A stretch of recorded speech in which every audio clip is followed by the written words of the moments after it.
My name is Josh Wildeman. As I said before, I'm the kinesiology and sport department.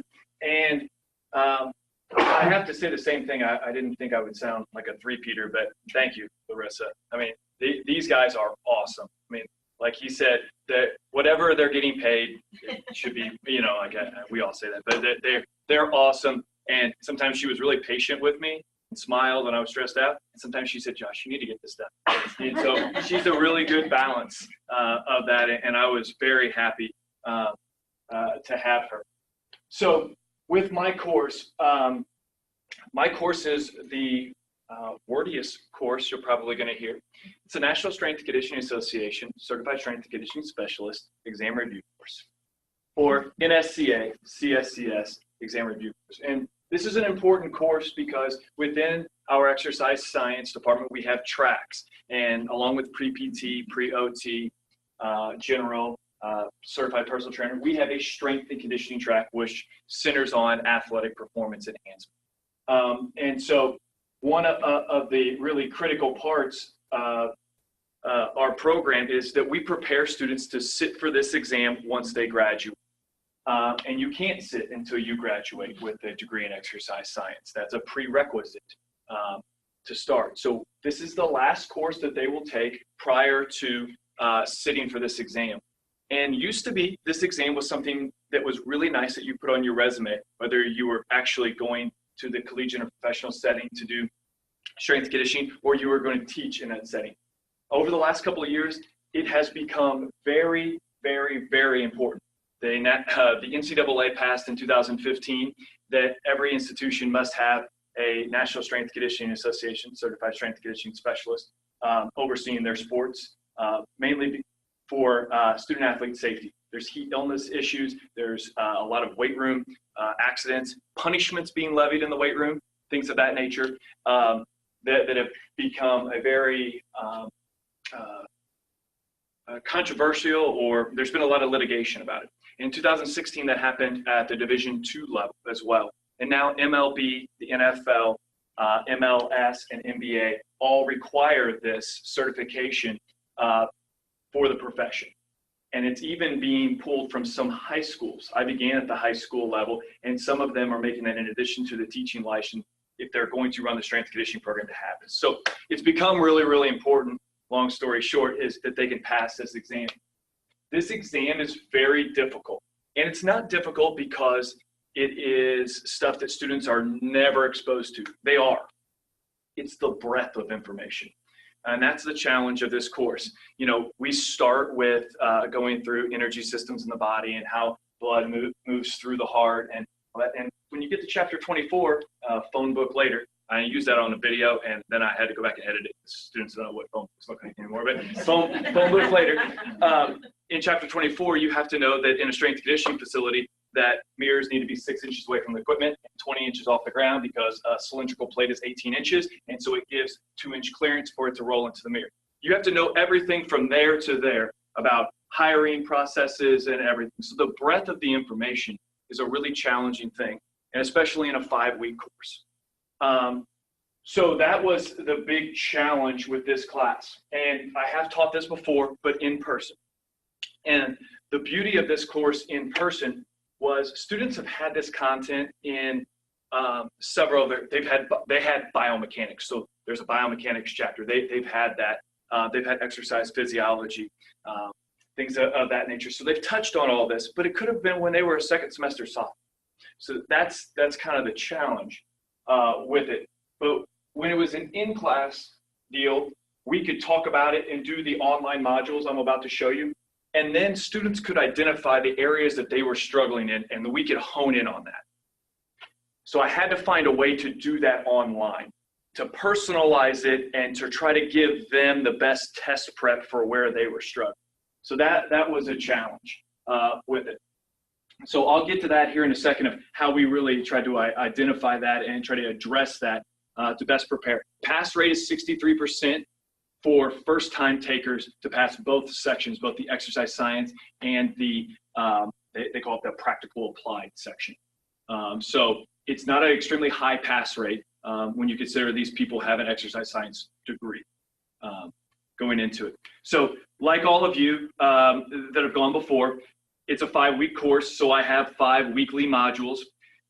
With my welcome start here, I'm really along the lines of what I believe it was Dave and Kent said before, which is being really highly organized and it being easy to navigate. Like, I know as a student, when I click on here, I have to do X, Y, and Z to be successful. I think that's really, really important. So we have these cool checklists up here, you know, of did I go through and do everything, and putting it in sequential order so that one thing builds upon the other. With the course overview video, I did multiple videos. I don't know if you can tell, I'm wordy, so I get that. So the first video, this course overview, really just talks about navigation. And this was a Zoom video. Oh yeah, touch screen. That's awesome. So thanks for telling us. Yes, yeah. I was her favorite. She didn't tell you that, but apparently. Yeah. So this one was the only Zoom video I did so that I could show them, go up and click on a weekly module and show them how to go through things and explain how the class was going to function on a week-to-week basis. I thought this was really important. I did a CSCS exam overview video. It's broken into 6 content areas and then broken into 2 sections beyond that. One of them is 95 questions, but it's actually 110. 15 of the questions are unscored, and that throws the students for a ring, you know, throws them for a loop, I should say, because they can be going through the exam when they actually take it, and 15 of the questions in a section aren't actually going to count. So I tried to go through and kind of talk about what they're doing and how they're using those questions to formulate future tests and collect data on that. And so broke down, how do you sign up for the exam? What happens if you don't pass? All of those things. As a 2 minutes, all right, oh, awesome. So anyway, then I gave them a little quiz because I wanted them to know how, you know, to know what they were getting into, because that's a really important thing. Then we get into what I'm about to show you, which is an online review course. So there's both low and high stakes things in this course. The low stakes is that the National Strength and Conditioning Association partnered with Human Kinetics. And what they did is they created this online module environment, and it's great. It takes students through, and they're able to do several activities as they go through. The issue with it is, it's not the exam difficulty level of questions. And I explain it to them in the overview of the video. This is for you to identify, okay, I have a firm knowledge base of this. This is where I need help. This is our low stakes assignment situation. So in conjunction with each content area, there's a practice quiz. And that practice quiz, what we did with it is gave them 2 attempts, essentially, because it's really, really challenging. It's timed. I wanted to mimic the exam format because you have about a minute a question when it comes to the exam. So I wanted to mimic that. But I also didn't want to stress them out to where, so they get 2 attempts per week at those to go from there. And since I'm running short on time, just show you, this is what an actual week looks like. The to-do list is up there. There is an overview lecture for each week, and I identify, because it's this huge textbook, what are the most common areas that they struggle with in the nutrition part? What are the most common things that they struggle with in biomechanics? And so I broke it up that way. Their online modules, and then their practice quiz where they have 2 attempts.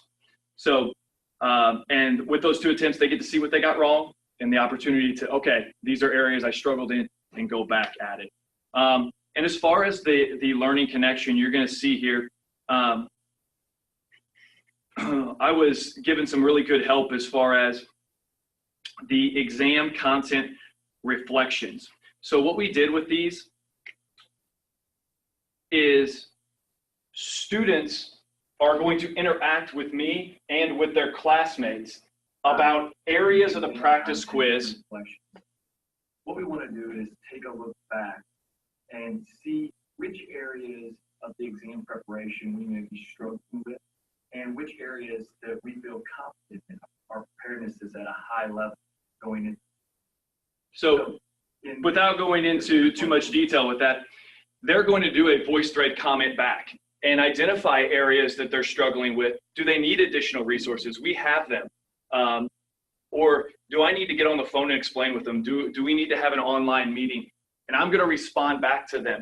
And it's also going to be a good way for me to make this course better, because if I consistently see that something is strong time and time again, and something is a weakness time and time again, it helps us not only with our curriculum, but it helps with what we need to spend our time on this course. But it allows me to go in there and reply to their voice thread comment and say, let me explain this to you a little bit better, or think of it this way, or why don't we jump on a video call a little bit later and let me work with you on this, to personalize, because a lot of them, this is stressful and they're about to go take this exam. And a lot of them schedule it for like 2 days after the course ends.